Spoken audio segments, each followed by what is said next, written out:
السلام علیکم پیاری سامعین، آپ سن رہے ہیں ہماری کہانیوں کی خوبصورت پیشکش۔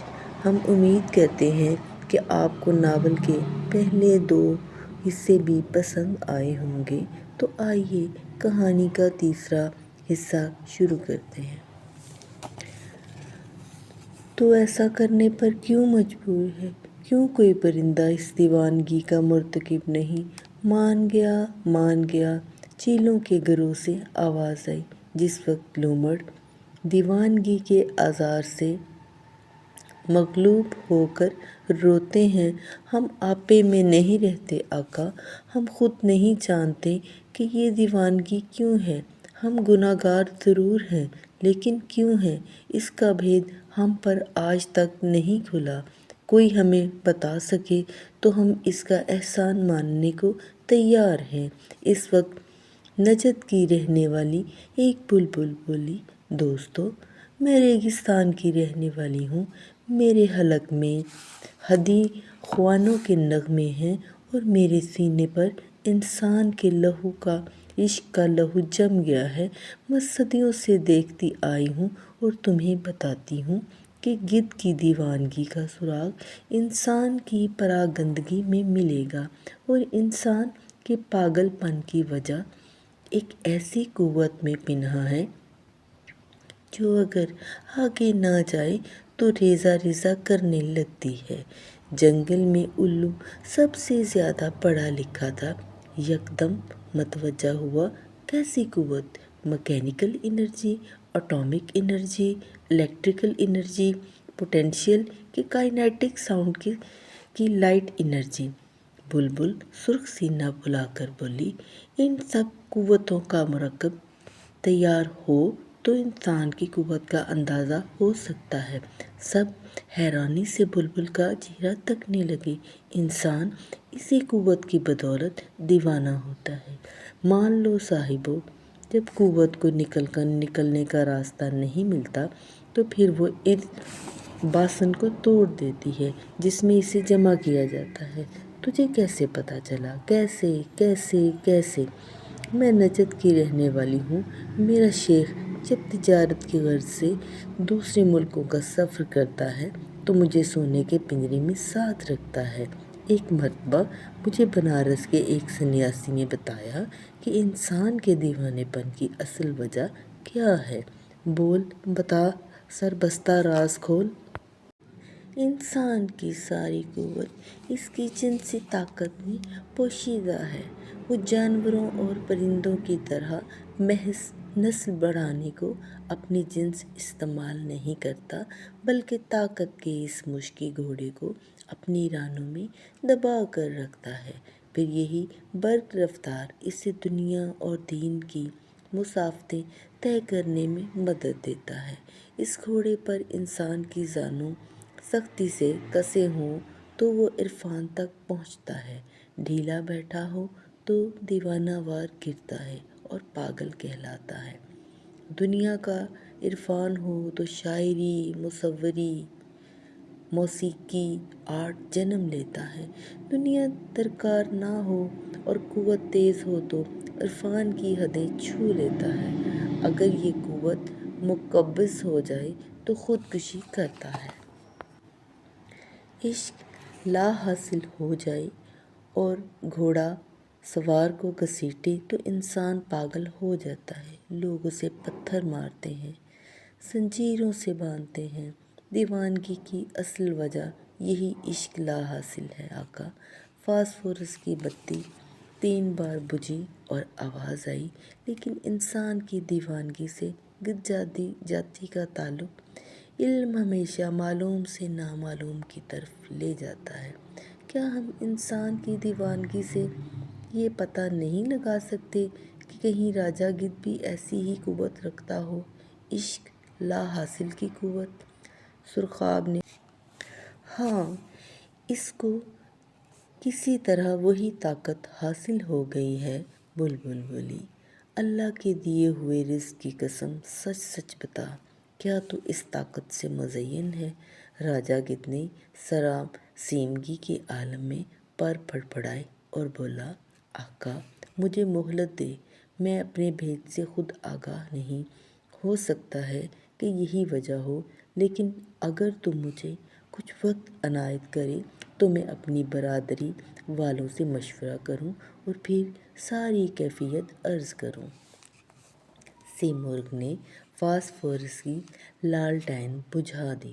زور سے بادل گرجا، یک بارگی بجلی یوں کڑکی کہ تمام پرندوں کی نگاہوں میں جنگل سفید ہو گیا۔ پھر اگلی میٹنگ تک کانفرنس ختم ہو گئی۔ پرندے ہولے ہولے ٹکڑیوں میں اڑنے لگے اور کچھ دیر کے بعد جنگل صرف سانپوں کی سائیں سائیں سے فیڈ بیک کرنے لگا۔ کلاس میں پہلے 15 لڑکے داخل ہوئے، لیکن رفتہ رفتہ بور جھڑنے لگا۔ کسی کو کورس مشکل لگا، کوئی ماحول سے مطابقت نہ پیدا کر سکا، کسی ایک کو لڑکیوں کی صحبت خائف کر گئی۔ ایک آدھ اس لیے چلا گیا کہ پڑھائی کے علاوہ کسی دوسری فیلڈ میں کمائی کے امکانات زیادہ روشن تھے۔ لڑکیاں ہمیشہ کی طرح ڈٹی رہیں۔ عورت میں ڈٹے رہنے کی بڑی قوت ہوتی ہے۔ بہت جلد کلاس میں ہم صرف 5 لڑکے رہ گئے، 5 لڑکیاں اور 5 لڑکے، اور اتنی متناسب تعداد کے باوجود سیمی اور آفتاب کے علاوہ ہم میں جوڑا جوڑا بننے کی صلاحیت پیدا نہ ہوئی۔ سالانہ اسپورٹس کے دن سارے کالج میں ہر زبان پر سیمی اور آفتاب کا اسکینڈل تھا۔ اتنی جلدی اس قدر دیدہ دلیری اور اپنائیت سے کوئی طالب علم کسی لڑکی کی طرف بڑھنے کی جرات نہیں کر سکتا، لیکن وہ دونوں غالباً اس اسکینڈل کو کوئی اہمیت نہیں دیتے تھے۔ سیمی اپنی ہم جماعت لڑکیوں سے مکمل طور پر کٹی ہوئی تھی۔ طیبہ اور فرزانہ تو خیر مڈل کلاس کی لڑکیاں تھیں، ان کی انگلیاں تو شروع دن سے ہی منہ میں تھیں، لیکن کوثر جو خود گلبرگی پیداوار تھی، وہ بھی اپنی تمام تر جدیدیت کے باوجود ابرو اٹھانے اور کندھوں پر عیسائی لڑکیوں کی طرح کراس کا نشان بنائے بغیر نہ رہ سکی۔ اینجا البتہ سارے اسکینڈل سے بچ کر چلا کرتی۔ ہر بات سے بچے رہنے کی وجہ سے اس کا چہرہ ہمیشہ خوفزدہ رہتا۔ جوں جوں ان دونوں میں فاصلے کم ہوتے گئے، اتنا ہی بلا وجہ بغیر سوچے سمجھے اور اپنی بہتری کے غلاف میں سیمی کا گرویدہ ہوتا چلا گیا۔ دل بھی عجیب چیز ہے، جب ماننا نہ چاہے تو لاکھ ثبوت پیش کرو، ہزاروں دلائل ہوں، کچھ نہیں مانتا۔ آفتاب اور سیمی ساتھ ساتھ بیٹھتے تھے، ان کے نوٹ سانجھے تھے، کتابیں ایک تھیں، وہ ایک پین سے باری باری لکھتے تھے۔ موٹر سائیکل پر میں نے انہیں آتے جاتے کئی بار دیکھا۔ کیفے ٹیریا پر وہ ایک گلاس میں 2 اسٹرا ڈال کر مشروب پیتے۔ کالج میں تمام ایک کی خیریت دوسرے سے پوچھتے۔ اس کے باوجود مجھے شبہ تک نہ تھا کہ سیمی آفتاب سے محبت کرتی ہے، کیونکہ میرا دل اس بات کی گواہی دیتا رہتا تھا کہ یہ سب چلتی پھرتی چھاؤں ہے۔ انسان لا حاصل کے پیچھے بھاگ کر کتنی لذت حاصل کرتا ہے۔ سالانہ اسپورٹس ڈے پر سارا کالج نصف دائرے والے لان میں جمع تھا۔ زیادہ تر نظریں آفتاب اور سیمی پر تھیں، جو کرسیاں کم ہونے کی وجہ سے ایک ہی کرسی پر ساتھ ساتھ بیٹھے تھے۔ پھر لڑکیوں کی چاٹی ریس اناؤنس ہوئی۔ اسپورٹس کلب والے ہماری سوشیالوجی کی لڑکیوں کو منا کر گراؤنڈ میں لے گئے۔ اس ریس کے دوران کوثر اور سیمی نے جینس پہن رکھی تھی اور طیبہ اور فرزانہ کھلے پائچوں کی شلواروں میں چاٹیاں سر پر اٹھائے بھاگ رہی تھیں۔ کالج کے کئی حلال زادے بازو اٹھائے بے پرواہ بھاگتی ان ہرنیوں کو دیکھ کر دل ہی دل میں حرام زادے ہو گئے تھے۔